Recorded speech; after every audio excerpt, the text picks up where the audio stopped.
I'm Sherry Jonas, and this is Launch. Today I'm joined by Laura Hope Whitaker, CEO of ESP, which stands for Extra Special People, a successful nonprofit organization dedicated to creating the most enriching, transformative experiences for people with disabilities and their families. She's a speaker, advocate, and the author of her brand new book, The Joy Exchange, which is so beautifully written and honestly a must read, and not just for you, but for your adult child too. Laura is known for her joyful approach to leadership and her ability to shift perspectives around inclusion, community, and the power of human connection. In The Joy Exchange, Laura shows how the very individuals our culture often overlooks has the most to teach us about love, leadership, and community.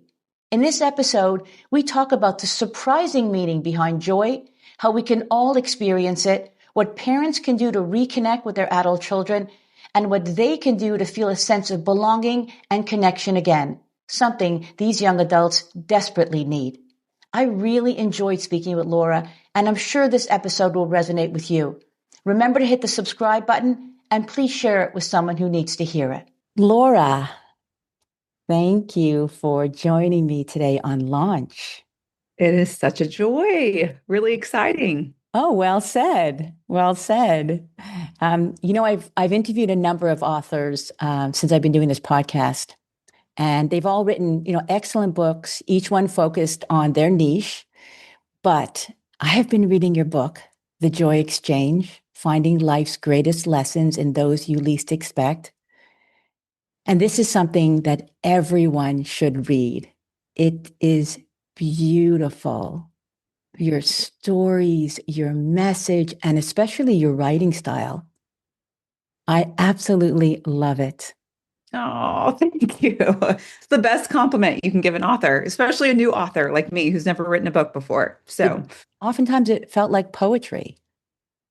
Yes, very poetic. And I'm a storyteller by nature, but I typically public speak. And so I feed off of the energy of the people in the room. So this was very interesting because there was no one to respond to it.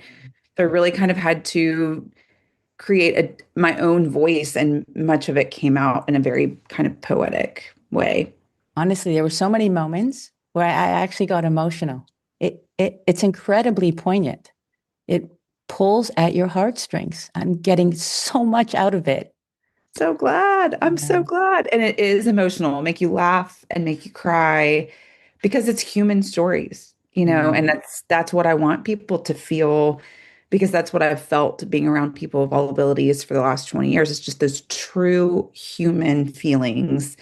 And so I'm so glad. I'm so Yeah. glad.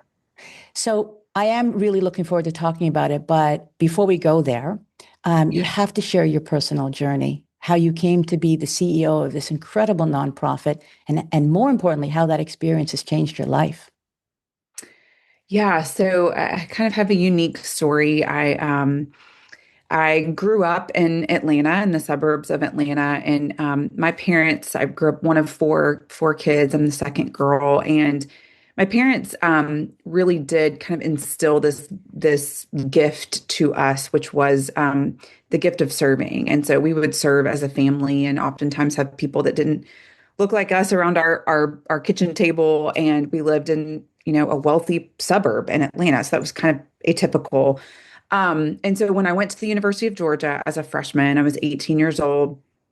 I knew I wanted to serve somewhere, and a friend of mine connected me to ESP, and I walked in as an 18-year-old, just consumed with what every 18-year-old is currently consumed. Not social media, because it wasn't social media really at the time. It was more comparison and the same feelings. Who am I? What am I supposed to be in this world? How do I compare to others? And walked into this little 1,200 square foot building and met some of the most remarkable people. And they were people with Down syndrome and cerebral palsy and intellectual delays. They could care less what I was wearing, what I drove, what I was studying in school, and they just saw me. And I felt this um, unbelievable joy, this like light that kind of penetrated my skin and my body and left there just joyful and was addicted to it. And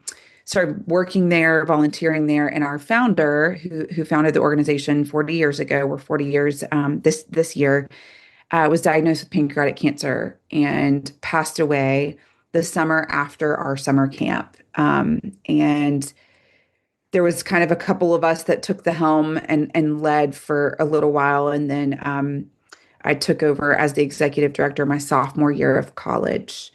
And so began leading when I was 19, became the executive director when I was 20. And that was my entrance into my leadership journey, right? Like as a little sophomore in college, and I didn't know what I didn't know, which is now the best thing I know is really you don't have to know everything. You just have to be willing to lean in. And so yeah, it's completely changed my life. I'm now been married for almost 20 years. I have a 17-year-old, a 13-year-old, and an 8-year-old, typically developing individuals, and I'm raising them in this community. And the organization's grown to multiple cities, and we now have over 200 employees, and we're serving 1,400 members. And it's just been a life's work, life's joy to be a part of this organization. And that's what I write about, is kind of the rest of us that don't have disabilities, what we can learn and what I've learned the last 20 years. Hmm. So what is the mission of ESP, which is extra special people? That's right. As What? ESP Inc. Our mission, we exist to create transformative experiences for people with disabilities and their families. And we know that changes communities for the better. So we have after school programming, weekend programming, summer camp, family support and programming so that families can live in community with one another, family dinners, sibling support. And then purpose, we have Java Joy, which is our mobile coffee cart that goes into for-profit businesses and organizations and serves coffee, but most importantly, spreads joy. And that's we employ now we're at I think 80 Joyristas. Barista plus joy equals Joyrista. So we're at 80 Joyristas that we employ, which is nearly 40% of our workforce has a disability. So that is everything that encompasses what we do. And this book 100% of the proceeds goes to ESP, and helps us fund the work that we're doing with our organization. I love that Joy Vista story, like that whole philosophy. What's the tagline again? Coffee, hug, and joy. Oh, God. Yeah. And so what did they do? If I would walk by, a Java Joy, what would happen? Let's walk me Great, through that experience. great question. So we may be at a bank, we may be at your local dealership. We have several local dealerships that book us every week, and so you may go get your oil changed on a Friday morning, and you may walk in, and our kind of magic is interrupting your normal day routine with joy and something that's unexpected. And so you may walk in to get your oil changed, and you may be solely focused on what you're doing for the day. And then there is four individuals with disabilities behind a cart, and they may say, "Would you like a cup of coffee?" And that coffee is sponsored by the dealership or by the business that books us, and so it's free to you. So you come up. There's normally a question of the day, so it might be like, who's your Galentine, or what's your favorite Valentine candy? And so there's this exchange of commonality and a sense of this is mine, that's yours, learning a little bit about you. And then you'll get your coffee and you'll be asked, would you like a hug? Mhm. And I would say 98% of people say yes. And if they say no, our Joy Reeses are trained to say, can I give you an air hug, or can I give you a fist pump? And so there's this element of human connection where you may never have had a positive interaction with someone with autism or Down syndrome, or hugged someone in a wheelchair. Right. But you have this exchange, and it's a joyful exchange, and you walk away, and what's happening that you don't realize is what's happening is you're building a positive neural connection with someone who's different from you, someone that might have a disability, which we know research shows that if you can build that positive neural connection, the next time you may be in a restaurant or bagging groceries or whatever, you're going to have that positive neural connection built. So you're more likely to lean in that type of human connection and have another positive interaction with someone with a Mm. disability after that. Hmm. Incredible. Like you think you're getting a cup of coffee and you're getting an experience. Exactly. Yeah. Exactly. Yeah. Um, this line in your book really stayed with me. I told you I was going to do this. Pull lines out. We think we're chasing happiness. What we're actually starving for is joy. There is something so powerful about that distinction. And I think if you asked most people, myself included, to define joy, they'd probably compare it to happiness. But now that Yes. I'm reading your book, it's clear that they're not the same at all. So I'd love for you to define joy for the listener. Yeah, no, I love that. And this is one of my favorite things to talk about because, happiness just happens. It's very circumstantial. It might be short term. You might be on a vacation and, somebody asks you, "Oh, what's the last time you were really happy?" And it might be like, I was on vacation, or I received a bonus, or someone said something very kind to me, or whatever. It's Mhm. very circumstantial. Right. Joy is very inward and can only happen in relationship to someone else. So, joy is delighting in the person in front of you. It is this exchange that happens when I walk into the room and someone is happy to see me and they come over and say hello and we have an exchange. Joy is built in community and it's built in relationship. And someone like me who's a believer, you can also receive that same joy from God in relationship. But joy is relational, it's Mhm. not circumstantial, and it is found in delighting in the person in front of you. I think we're going to talk more about that because there's Oh just so yeah, we much. are. Yeah, there's so much about that. But when we spoke, you mentioned that research shows that we cannot experience joy through technology, which is what you're just touching on. But this is so important for our listener with young adults at home, that living their life primarily online will not bring them joy. That's right. That's Yeah. right. Yeah, there's a researcher, Dr. Alan Shore, that did all of the neurological research as it relates to joy specifically, and he began studying the brain at infancy Mhm. because another common misconception of joy is like, well, some people are just more joyful than others, or some people are just happier than others and I'm just not a happy person. Well, actually everyone is built with the same joy capacity, and your joy capacity grows as you exercise it. It's like a muscle. And so what happens when you're an infant and your mom or your dad or your caretaker is holding you and they are just like, I like to remind moms, sometimes they would say, I don't know what I did all day. I just like changed diapers, fed a baby, and stared at my baby. And what they're actually doing is building the babies and their own joy capacity, because Mhm. in that delight of that exchange, what's happening in the brain is the brain is actually building capacity for joy. And what we now know about the brain is the brain has so much neuroplasticity in it. Like we used to think the brain was fixed after age 5. Right. But what we now know is the more you exercise the brain, the more that it rewires itself. It's doing it right now for you and I. Mhm. And so when we delight in one another, we're building that capacity for joy. So if we want more joy, we actually have to work at it. And so what happens with technology is that, you get this like dopamine hit when you're in relationship with someone. But what where joy is actually built is in seeing one another. And Mhm. so you and I can, in this way, kind of grow our joy capacity. But really the magic of what happens and how it grows is really in person. That's where it grows. So the chatting back and forth or social media, while it may bring us happiness, Mhm. it won't bring us joy. And there's a difference in those two things. I was just going to ask you about the joy capacity and how we can build or strengthen it. So you're saying that in order to do that, we need more in-person interaction.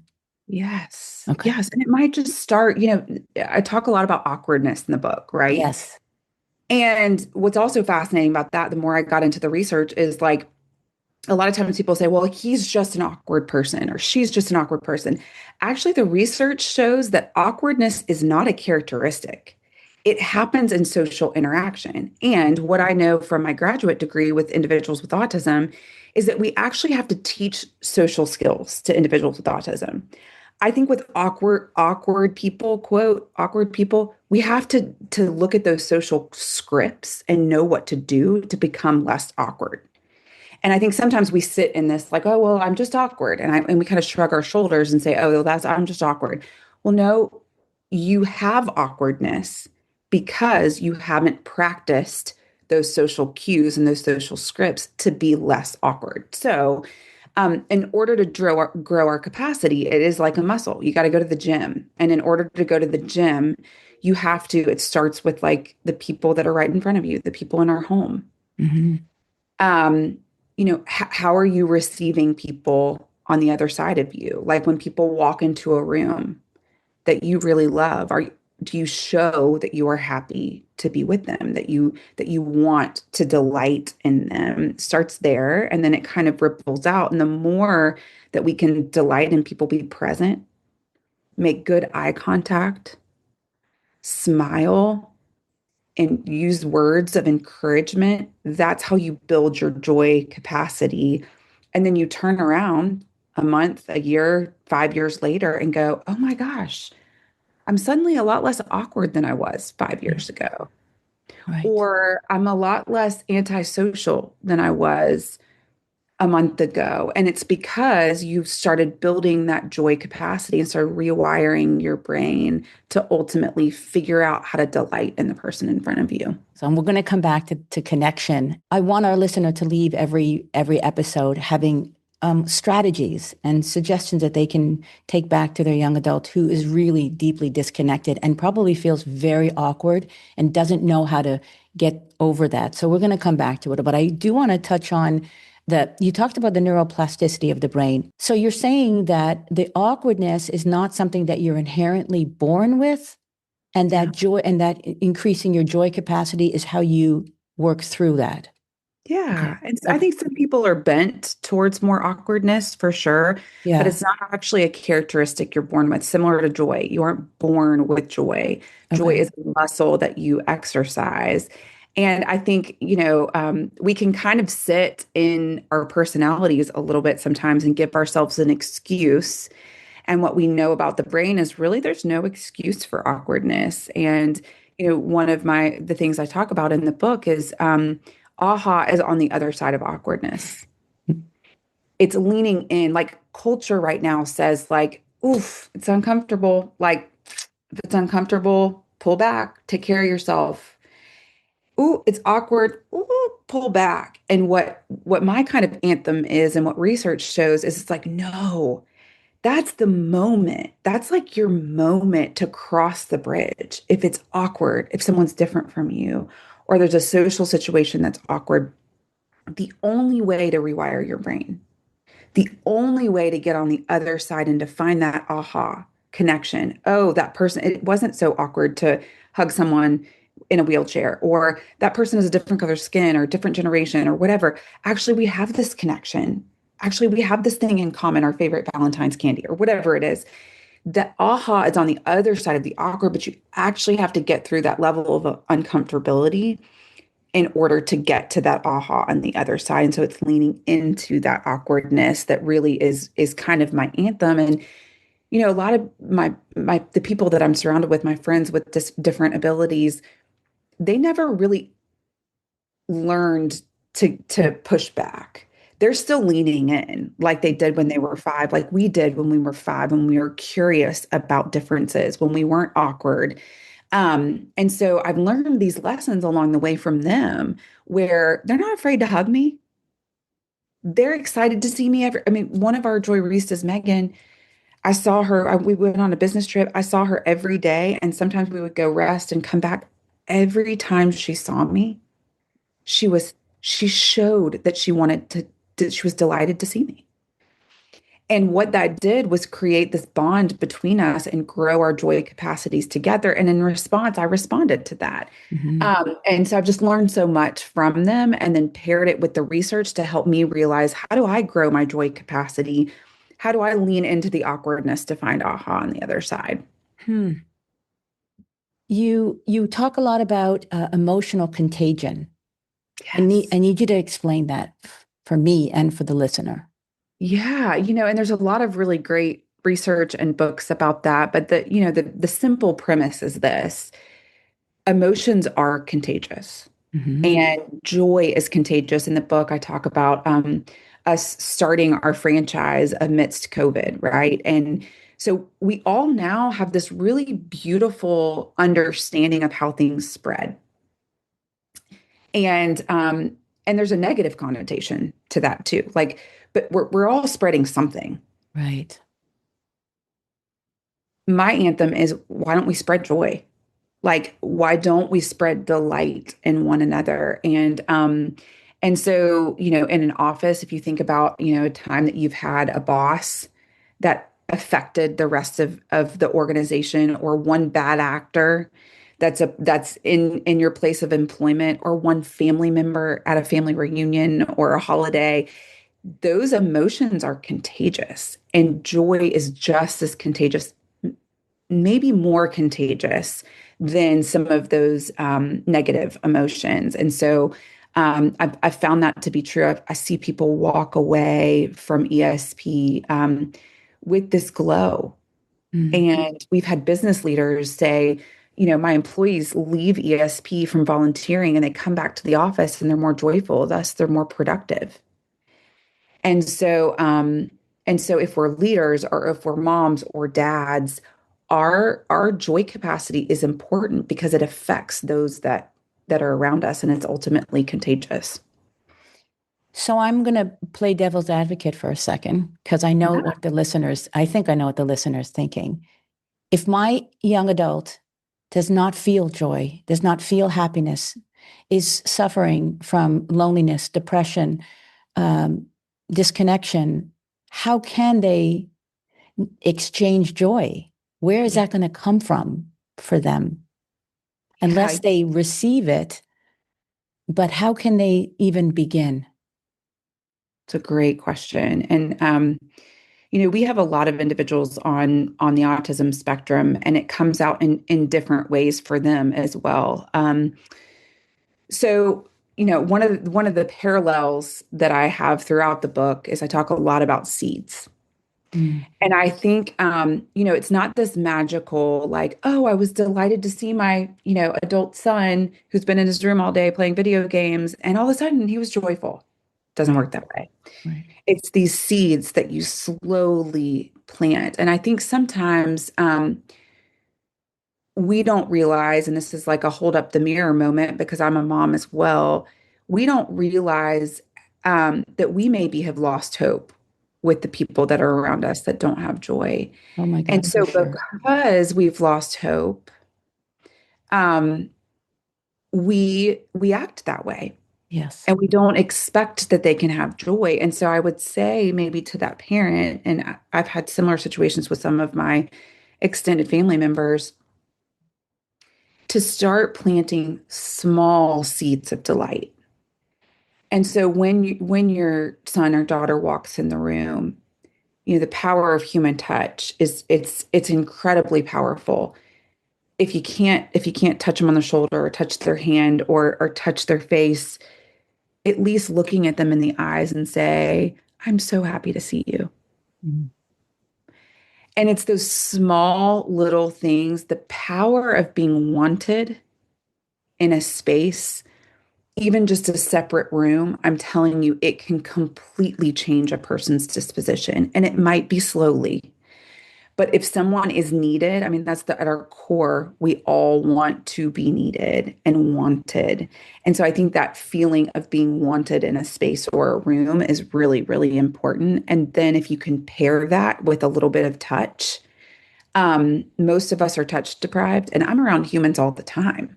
But we are the only creature, the only species that doesn't touch one another in the way that other species do. And we need the human touch. And yet we've kind of put that to the side and said, oh, that's awkward. Again, we've got to lean into the uncomfortability and human touch matched with good eye contact and a warm smile that is genuine enough times over time can continue to build joy capacity that eventually that human will begin to respond. Yeah. I was going to talk about that or ask you about the idea that we are the least touched species.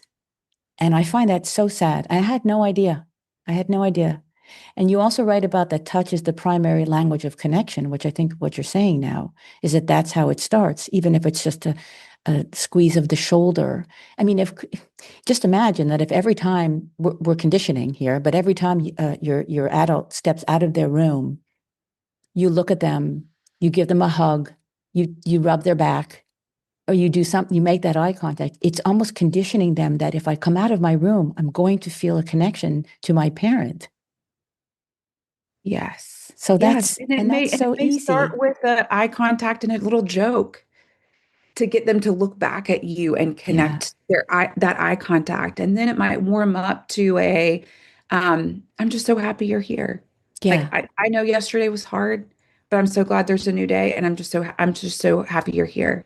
Right. And then it might turn into a pat on the back or a quick hand over hand. Or like Yeah. this morning, my son wasn't feeling well. And I could tell this is my 17-year-old. I could tell he was struggling and he was sitting, reading and studying before school.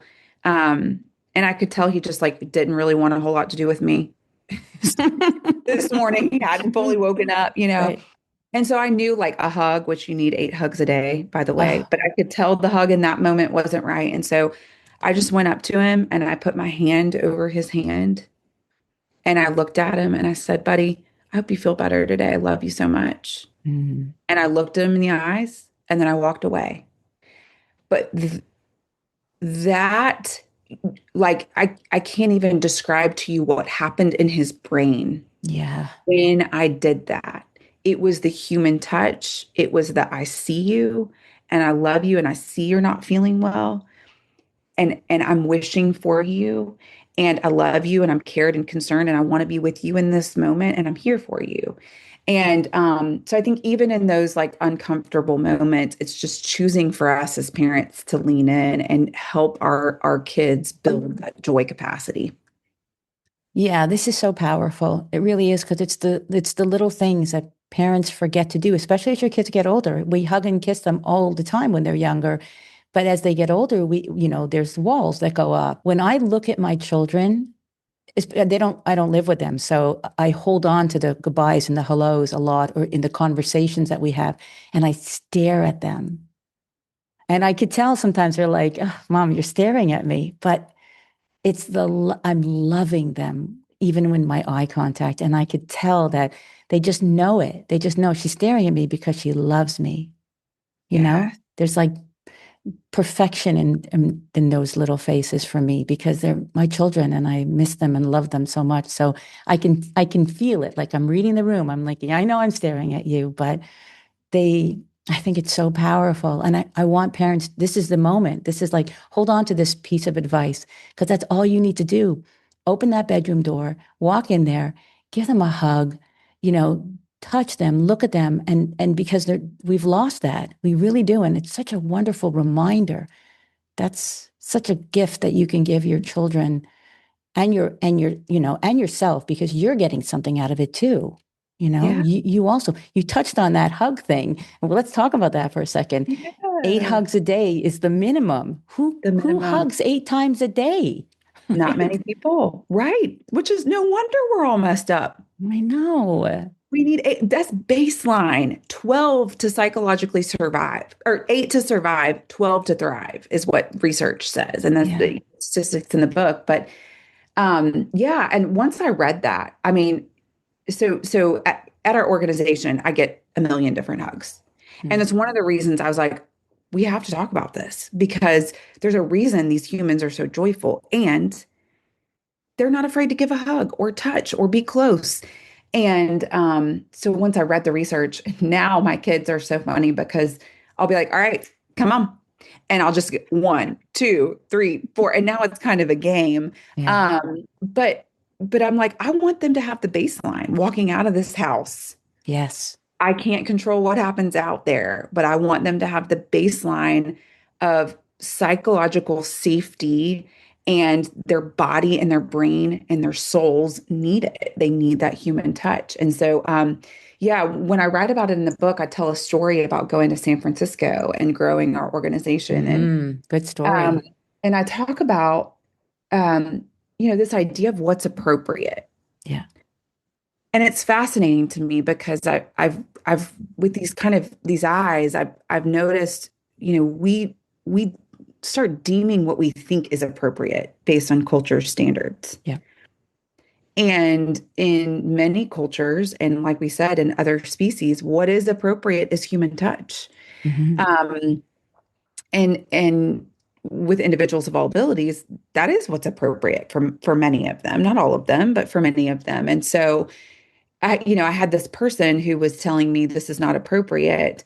And then I remembered back to my little 5-year-old self. And listen, I am aware consent is important. Hmm. Abuse statistics are out there. So I am not saying, there's a spectrum, right? But what we've Yeah. done is, because of the end of this spectrum of abuse, we've gone to the other side of the spectrum and we've pulled all human touch out. Yes.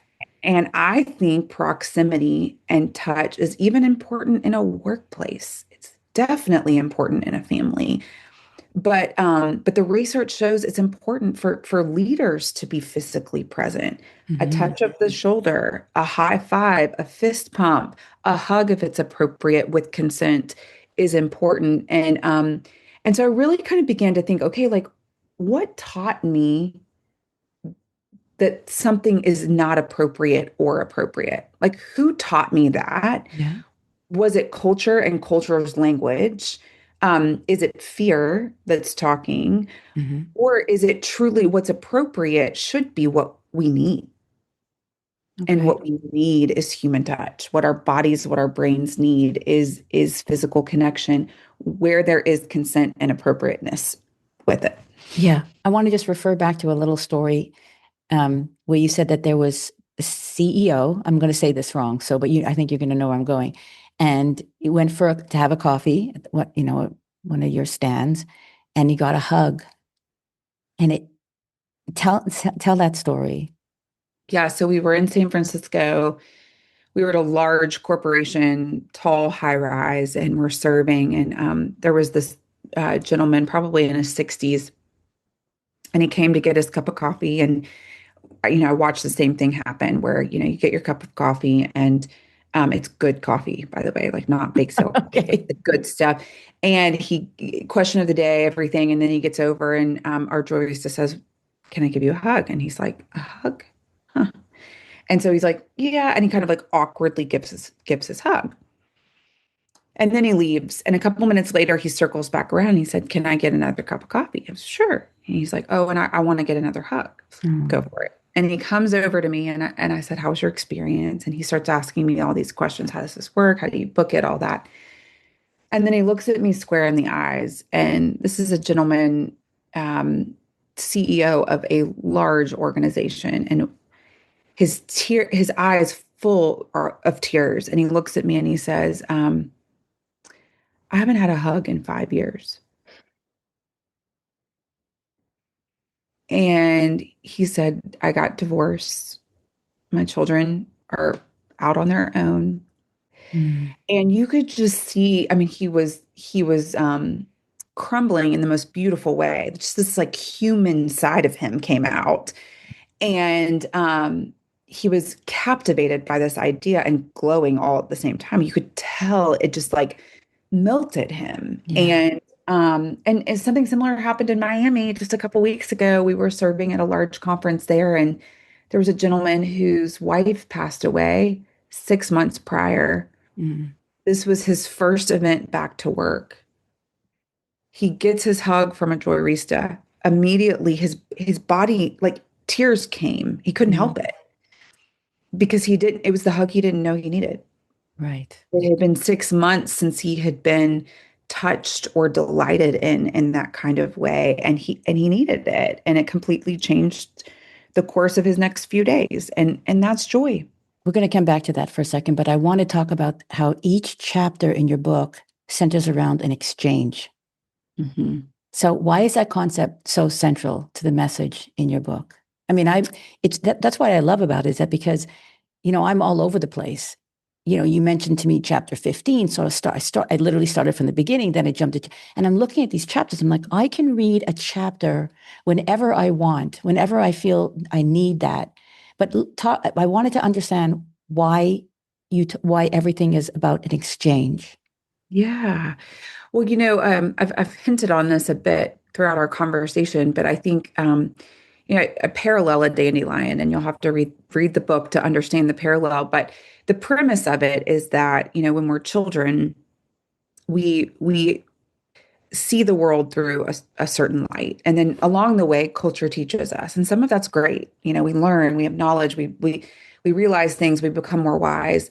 But some of those lessons are we need to unlearn, Mm-hmm. and we actually had the goodness inside of us, and we may have learned the wrong lesson. And so, this concept, the joy exchange, is really the delight between two people, but I wanted to carry that through in the exchange, because I think we really all have a choice. And one of the chapters is exchanging disgust for delight. Mm-hmm. And disgust is not like a word we love to talk about, right? And it's like, oh, I don't think things are disgusting. It's like, but then you start paying attention to it, and particularly as it relates to people who are different than Yeah. us, or children who live differently than we thought that they would, or parents who are there's these things. And one of my favorite quotes that's in there is about Seinfeld, and he talks about like a hair, and how if someone were to brush by you and their hair would have touched you, you wouldn't think that's disgusting. But if you take their hair from their head and all of a sudden put it in your food, it's disgusting, right? And so Right. things out of their container sometimes for us are disgusting. Mm. And so I think the same can be for people, and people who are different, and people who we don't quite understand or we're frustrated by. And so I've watched like these 18-year-old boys who are consumed with college football or whatever come to ESP, and the first day that they're changing an adult with cerebral palsy on a changing table, having to change a dirty diaper of an adult man. And the visceral response is like, this is disgusting. And then they lean in and they get used to it throughout the week. And then by Friday, they're like sipping a Coke, eating their lunch, changing the human. Wow. And they have moved from disgust to delight when they've chosen to lean in. And so this concept of really exchanging the thing that we have, or this kind of permission we give ourselves for something else that might be better on the other side. I mean, the anthem of the book is lean in, right? Mm-hmm. And it's leaning into what might be uncomfortable to find the goodness of the exchange on the other side of it. Got it. So the exchange almost is unlearning one thing for another. And that is so powerful because we're always talking about what we can learn. And so many of us are at that point in our lives, regardless of your age, it has to be unlearning that you've Yes. picked things up, throughout your life that are not healthy for you. So Yes. I love that. I And love, and that's so important because I think sometimes we're like, oh, another thing I have to learn. right. Another study I need to read, or another characteristic that I need. I'm exhausted by learning things. Yeah. This is you have it. Like you already have it inside. You had it when you were 5. You just need to get back to it and unlearn some things, take some things away, get back to that 5-year-old self that you have in there, because it's in there. You don't need to learn anything new. You just need to unlearn what culture taught you along the way. I just want to mention something before I forget that when it comes to hugging, because you're right, there's a problem. You said it in the workforce. I don't know if some people will if that will make them uncomfortable that you're saying we should. But what I do, and I'll do this with not just workforce. I'm saying with everybody. You say that they ask for the hug, and that's Yeah. great. The permission. So I'll say, I'm a hugger. Is it okay if I hug you? Perfect. Right? Or something else without even using words. And no one, you can't see me right now if you're only listening, but I'll open my arms up wide. And then that second, that's the invitation. And you can read whether or not they're going to come in for the hug or they're going to stand back. But if you Yeah. open up your arms, it's an invitation without words that I'm coming in for a hug or you can come in for a hug.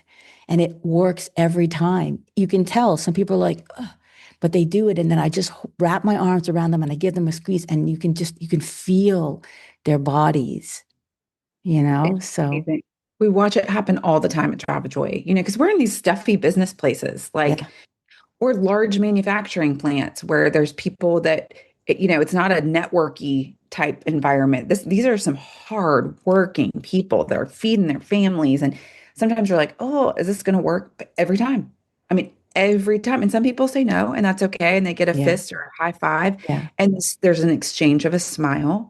And so that is something. But then my favorite is when people who are stiff and yeah, uncomfortable lean into the hug, and yeah, you watch them loosen, you yeah. watch their shoulders loosen and their bodies relax, and then immediately what happens next is you see a smile come across their face, because that's the response to human touch, is that we feel that inside light that warms us up, that Yeah, we're all really craving. I love it. I read this quote, another quote in your book from Archbishop Desmond Tutu, and I want Uh-huh. to read it. Happiness is lovely, but joy is the far greater thing. Happiness flares and fades. Joy roots and radiates. It grows when we exchange the culture we inherited for the connection we are made for. Now, Yes. let's just sit for a second with that. In my work, though, I want to tell you that I talk a lot about the importance of connection. That's the first thing I teach in this course. I think I mentioned to you is that you have to reconnect with your adult child. So I talk about this reconnection first with your adult child or your adult child with you, and then that they start reconnecting with the world outside of their room in community. So clearly the whole idea here is that connection is the foundation of joy. And I want to talk a little bit more about connection because, I mentioned this, that I want to leave something with the listener. And for so many young adults that are deeply disconnected and isolated, based on your work, um, what can adults do to begin rebuilding real connection? I mean, they can't just go out and start hugging everybody. So Right. I mean, you could could, you but could you imagine? yeah, right, right. What could the world Yeah. look like if we all did that? Part of my story that you'll read about is finding the best version of myself on the other side of service. And I think there's this, our culture talks about serving and volunteering kind of as this Hmm. like badge of honor, or like something you put on a transcript because Right. we want to get something from it. And I see service as an opportunity. It's a playground for joy and activating our abilities and human connection. It's a safe space for these adults to go in and serve and have meaningful connection in a really low stakes way. Yes. High Yes. connection, low stakes. It's not a job. Right. It's not you have to be my best friend. Yeah. It's not a networking event, or something having to do with dating. It is truly, you are there to serve. Mm. And typically nonprofits see all different types of people. And so I think exercising the opportunity to connect through volunteerism is so powerful. That's how you can start building your joy connection. That's how you can build your joy capacity, is by volunteering. And you might find something you really enjoy.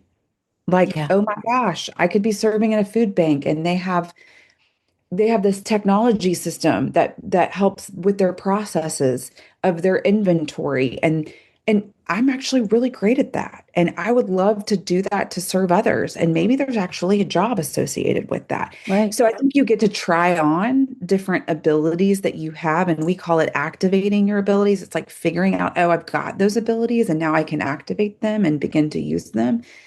So I think that's the first practical is like if you're isolated, where are those low stakes environments that have really high impact opportunities to begin that connection and that joy capacity building? What gyms can I go in Mm. that can help me build my joy capacity? And I think that could be an easy step one.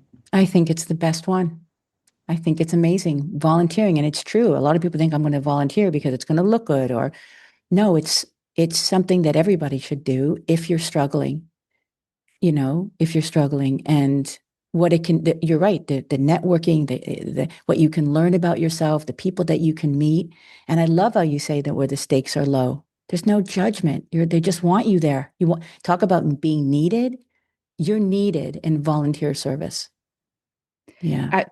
We have hundreds, if not thousands, of stories of people coming in to serve, thinking I'm coming to serve because people need me, and walking away realizing one girl who wanted to be a vet and she came in and fell in love with ESP, and the people at ESP activated an ability and realized like, oh my gosh, I really love serving humans. She is now one of the top doctors at Children's Healthcare of Atlanta. And she went to med school after that, had gotten into her top vet school, changed her mind, went to med school. She's started autism clinics in Africa. She's leading the way in research at Children's Healthcare of Atlanta. And it was because she served. Yeah. Like she went in and found these abilities that she had, which led her on this path, and not all of us are going to become a doctor, but we could figure out like, oh, we really are great at this, or we're not great at that, but we are great at this. And then that helps us lead us to a new path, like you said, in a really low stakes way. When we first spoke, I asked you who the target audience is for your book. And you said it's still sort of undefined because so many people can benefit from it. But now I completely understand why. I truly believe The Joy Exchange is one of those books that once you buy it, you can return to it again and again. And I also appreciate the fact that 100% of your proceeds go to the organization. That's So right. you've given us some really great tips and suggestions that I hope parents can take away from. And I want them to know how important it is for their young adult to experience joy, to feel truly delighted in something. And hopefully the Joy Exchange is a wonderful place to introduce that. So, Laura, I cannot thank you enough for writing this book and for taking the time to speak with me today. I'm honestly, I think it's going to be a bestseller. So, it, Thank you. Well, if it is, we'll serve a lot of people with it. But it's been a joy to talk to you too, and really an honor for anyone who's listening. Thank you for taking the time to listen. And I do believe that we are hardwired for joy, and I love feedback. So follow me on social media, Laura Hope Whitaker. Give me your thoughts on the book or on the podcast. I would love to connect with you virtually, and we are doing a book tour, so maybe I can actually give you a hug in person. oh, that'd be great. That'd be great. Thank you so much. It's been a wonderful conversation. Really has. Awesome. Thank you. Enjoy. I hope today's episode gave you valuable insights and actionable steps that will help you guide your young adult to launch successfully into adulthood. If you found this topic helpful, feel free to leave a comment and hit the subscribe button so you never miss an episode. Leaving a 5-star review helps us reach more parents who are dealing with the same issues. And if there's something you want to ask me, I invite you to join Launch Advice, my weekly publication where I answer one question from parents just like you. It's free advice that will appear in your inbox probably when you need it the most. Just click Launch Advice in the show notes and don't forget to email me your confidential question. And remember, no one ever said parenting is easy, especially when you're raising an adult. Talk to you soon.